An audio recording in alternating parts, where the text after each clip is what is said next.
서거석 전북교육감 재판에서 허위 증언을 난 혐의를 받는 이기재 전북대학교 교수가 재판에 넘겨졌습니다. 검찰은 이 교수가 전북대 총장 선거에서 서 교육감 측의 지원을 받기 위해 위증했다는 혐의를 인정했다고 전했습니다. 남원 지역에서 전기장판과 온수매트를 겹쳐 쓰다 불이 나 노부부가 숨지는 안타까운 사건이 발생했습니다. 소방당국은 전기매트 위에 무거운 물체를 올려놓지 말 것을 당부했습니다. 전북 지역 한 고철 처리업체에서 용적 작업을 하던 50대가 철조물에 깔려 숨지는 사고가 발생했습니다. 경찰과 고용노동부는 정확한 사고 경위와 안전조치 위반 여부 등을 조사하고 있습니다. 전북의 고령화율이 전국에서 세 번째로 높은 것으로 나타났습니다.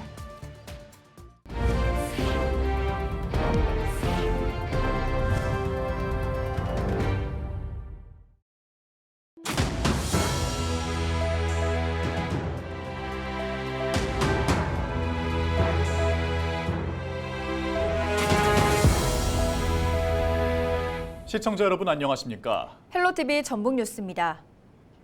서거석 전북교육감 폭행 의혹 관련한 재판에서 폭행이 없었다고 증언한 이기재 전북대 교수가 재판에 넘겨졌습니다. 전주지방검찰청은 5일 위증 혐의로 이 교수를 구속 기소했습니다.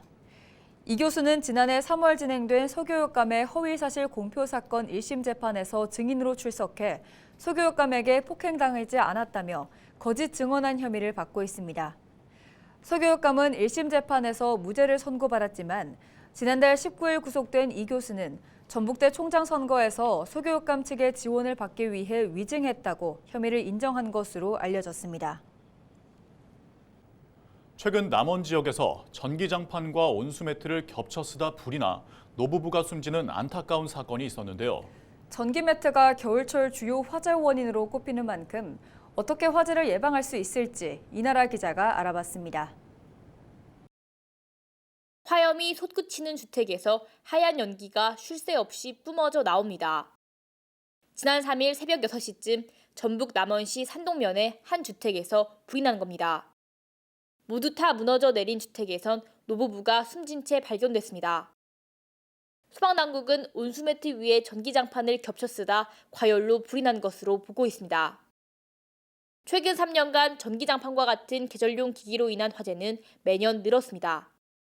이에 따른 사상자는 100명이 넘고 재산 피해도 44억 원가량입니다. 불이 난 요인으로는 부주의가 43%로 가장 많았고 전기적 요인과 기계적 요인이 뒤를 이었습니다. 요즘은 중국산 전기장판 싼 것들이 많기 때문에 속 안에 있는 발열체나 아니면 그 전선들이 화재가 일어나기 쉬운 구조로 만들어져 있는 것이 많습니다. 소방당국은 전기매트로 인한 화재를 예방하기 위해선 매트를 접어서 보관 사용하거나 라텍스 같은 천연 고무 침구류에 오랜 시간 둬서는 안 된다고 당부합니다. 또 합선되거나 전열선이 끊어질 수 있어 전기매트 위에 무거운 물체를 올려놓지 말 것을 강조했습니다.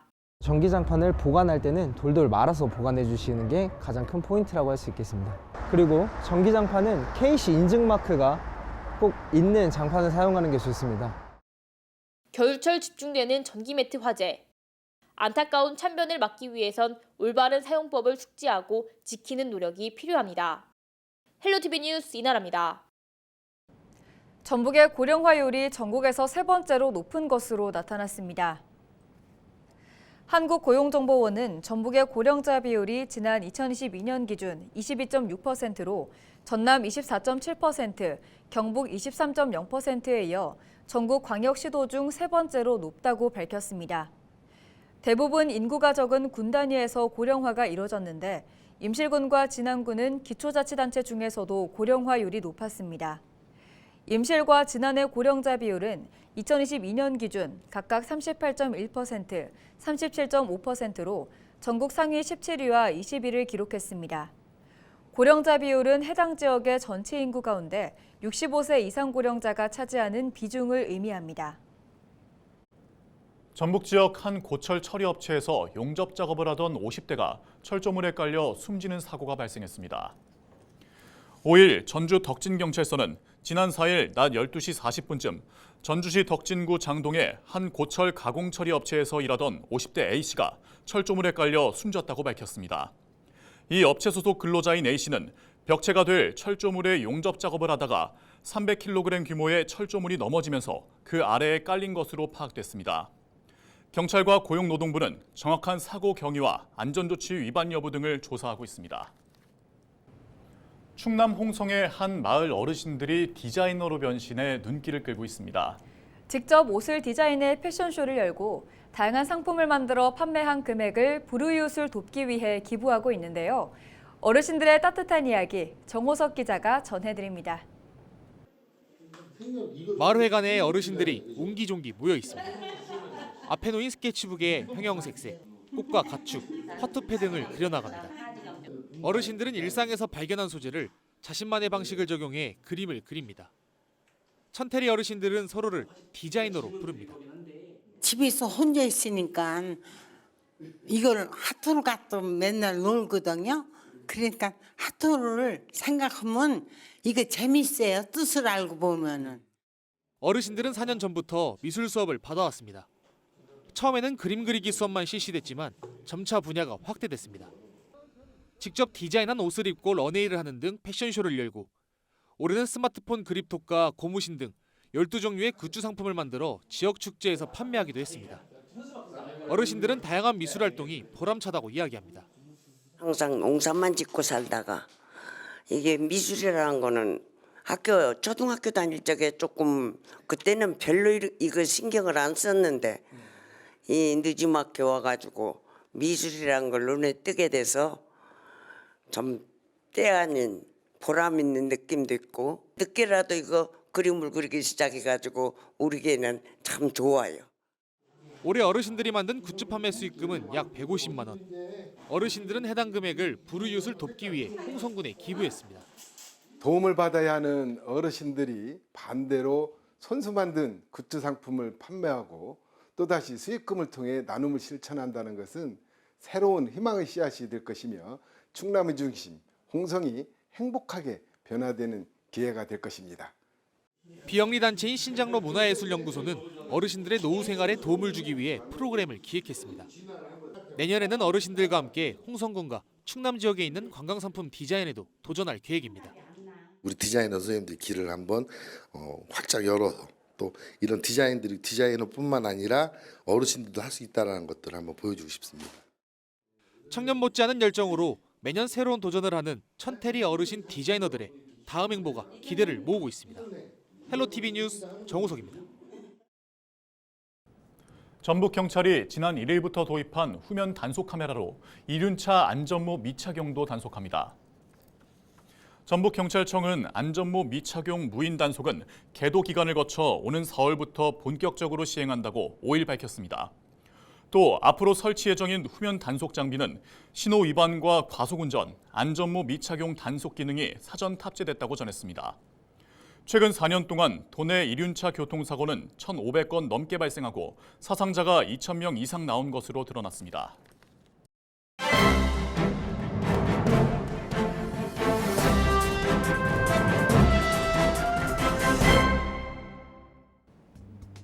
신문브리핑 전북일보 기사입니다. 제21회 총선이 95일 앞으로 다가왔는데요. 전북 총선 현장은 국회의원 배지를 지키려는 자와 빼앗으려는 자의 치열한 접전이 벌어지고 있다고 합니다. 하지만 이들의 접전은 전북 한 곳 지역구를 제외하고는 모두 더불어민주당 소속 후보들 간의 싸움이라고 하는데요. 전북은 민주당 텃밭으로 분류되다 보니 민주당 공천이 곧 당선이라는 공식이 고착화되고 있으며 후보들은 도민의 민심을 잡기보다 당의 당심을 잡기 위한 행보를 보이고 있다고 합니다. 상황이 이렇다 보니 전북 국회의원은 선출직이 아닌 임명직이라는 우스갯소리도 나온다고 하는데요. 사실상 민주당이 공천장을 쥐어내보낸 후보가 곧 국회의원이 되는 것으로 민주당에서 임명하는 국회의원이라는 뜻이라는 겁니다. 신문은 도민의 심판이 아닌 당의 결정이 국회의원을 정하는 만큼 공천에만 촉각이 집중되는 전북 총선의 경우 민심 왜곡 현상도 우려했습니다. 유권자의 시선이 향하는 곳은 따로 있지만 당에서 정한 후보만을 선택해야 하는 선거를 강요받기 때문이라는 겁니다. 지금까지 신문 브리핑이었습니다.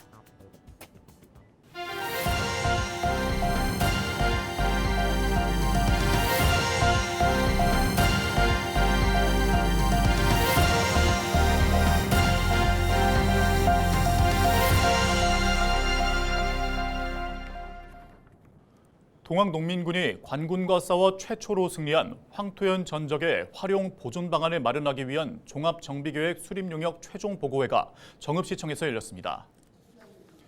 보고회에서는 용역기관인 서울대학교 산학협력단의 발표가 이뤄졌고 황토현 전적과 동학농민혁명기념공원 공간에 대한 재구성, 또 연계 방향에 대한 위원들의 토론이 이어졌습니다. 정읍시는 특히 정읍이 동학농민혁명 중심도시의 기능을 더욱 강화할 수 있도록 황토현 전적 중장기 정비 계획을 세웠다고 밝혔습니다. 또 황토현 전적의 가치를 극대화하는 한편 유교식 추모 공간 기능을 탈피해 전승지로서의 혁명적 분위기가 연출될 수 있도록 계획했다고 덧붙였습니다. 정읍시 관계자의 설명 직접 들어보시죠. 황토현 전적이 가진 유적지로서의 가치를 극대화할 수 있도록 핵심 유적지를 빠르게 정비해 혁명 도시로서의 위상을 확고히 하겠습니다. 남원시는 외국인 주민의 지역사회 정착을 위해 6개 국어로 제작된 다국어 생활민원 안내책자를 제작했습니다. 다국어로 보는 생활민원 안내책자에는 외국인 주민에게 필요한 행정 서비스와 긴급 상담 전화번호, 민원 전화 등의 정보가 담겼습니다. 또 외국인에게 필요한 체류지 등록과 취업, 근로, 운전면허 등 결혼 이민자를 대상으로 하는 각종 지원 사업 내용도 수록됐습니다. 이번 책자에는 외국인 주민이 안정적으로 우리 시에 정착하는 데 꼭 필요한 정보를 담았습니다. 임실군이 농기계 임대사업평가에서 우수기관으로 선정돼 사업비 1억 원을 확보했습니다. 농림축산식품부 장관 표창을 수상한 임실군 농기계 임대사업소는 밭농업 기계화 촉진과 농기계 보급 확대 등에 대한 공로를 인정받았습니다. 앞으로도 농업인들이 현장에서도 체감할 수 있는 현장 체감형 농기계 임대사업소를 적극적으로 운영해 나가겠습니다. 김대중 전 대통령의 탄생 100주년을 기념하는 김대중 생애 사진전이 5일 전북도청 전시장에서 개막했습니다. 이번 사진전은 책읽기 운동 전북본부와 김대중 대통령 군산기념사업회가 공동 주최하며 오는 19일까지 이어집니다. 행사장에는 교복 차림의 섬소년에서 대통령 퇴임 후 생을 마감하는 2009년 8월까지의 모습이 담긴 사진 130여 점이 전시됩니다. 1971년 대통령 선거를 앞두고 김대중 후보의 유세를 듣기 위해 청중이 구름처럼 몰려든 군산 공설운동장의 모습이 담긴 사진들은 도민들의 관심을 모았습니다. 김제시의회 김영자 의장이 대한적십자사 전북지사에 특별회비 30만 원을 전달했습니다. 이번에 전달된 회비는 적십자사의 재난구호 활동과 취약계층 지원 등에 쓰일 예정입니다. 2024년 적십자회비 모금 집중 캠페인 기간은 오는 31일까지입니다. 국민의힘 전북도당이 신임 청년위원장에 강경록 전 동남원 청년회의소 회장을 임명했습니다. 국민의힘은 권익위원회 청년보좌역인 최현석 전임 청년위원장에 이어 후임에 강 전 회장을 임명했다고 밝혔습니다. 강 위원장은 18기와 19기 민주평화통일자문회의 남원시 협의회 위원을 지냈습니다. 순창군이 어르신 의료비 지원 수술 지역을 확대합니다. 순창군은 올해부터 어르신 의료비 지원 사업 수술 지역 범위를 전남과 광주광역시까지 확대한다고 밝혔습니다. 이에 따라 65세 이상 순창군민이자 중위소득 120% 이하인 어르신은 전북이나 전남, 광주광역시에 있는 의료기관에서 의치나 임플란트, 백내장 수술을 하고 일부 금액을 지원받을 수 있게 됩니다. 전북과학대학교 RIS 사업단이 다문화 교육사 양성과정 활동을 마무리하고 수료식을 가졌습니다.